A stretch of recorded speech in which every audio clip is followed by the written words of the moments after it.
All right, welcome back to the channel. Hope everybody's doing fantastic. I'm going to tell you, craziness, crazy people.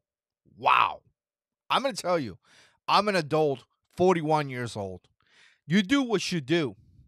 But when we talk about our children, crazy people that want to turn our children into different sex and cut them open and do surgery and remove part of their bodies and put them in crazy medication that have all kind of different side effects and all this. Crazy people. If you voted for the left, this is your fault. I don't know what to tell you. It is. Every time I put gas, I think about you. Really, really think about you, especially on my Chevy Silverado that has, I don't know, a big tank. $107 the other day. It's hard. It's truly hard. Look at this. Admiral Rachel LeVine. And if you're not aware, this individual right here is like the first transgender something of the government, very, very proud. First time that, a transgender holds whatever position in the government appointed by the President of the United States. And to tell you the truth, I could care less. I really could care less. Good for you that you have a good job. Really good for you. This have nothing to do with transgender people.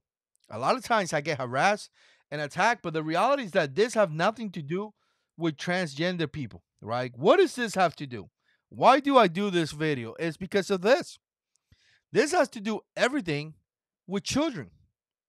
And here's the same person now is in charge of, the health, whatever, department or some stuff. How ironic that is.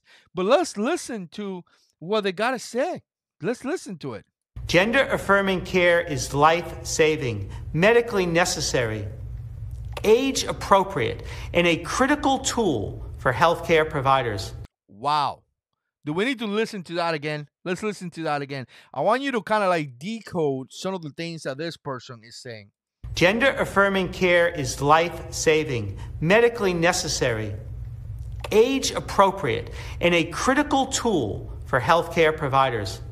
As a pediatrician, when it comes to making sure kids are healthy and happy, I know how important care that affirms someone's true identity can be. Gender affirming care is life-saving, medically necessary, age appropriate, and a critical tool for healthcare providers.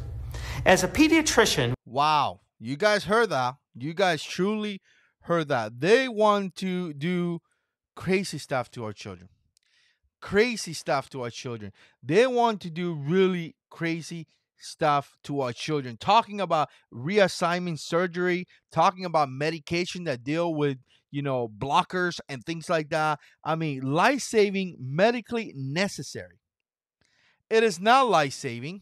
It is not at all. It is not medically necessary for you guys to rip our children apart and inject them with medication and surgeries. It is not. It is not necessary at all.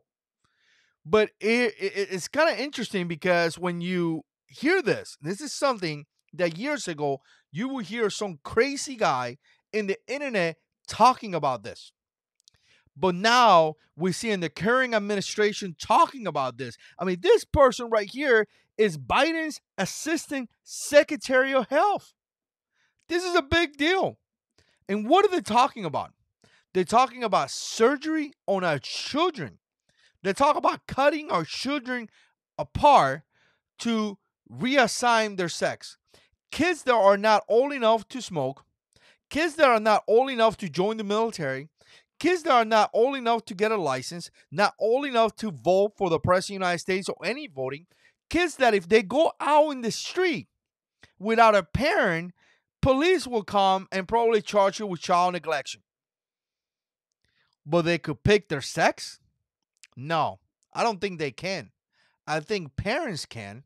And I think these crazy parents are taking advantage of this, just like this crazy person right here, and doing this to our children. I don't think the children are making the decision. I think the children are being influenced by the crazy parents. If you agree with me, definitely hit that like down below. I appreciate you guys watching. Stay tuned. We got a lot of videos coming up. And as always, God is in control.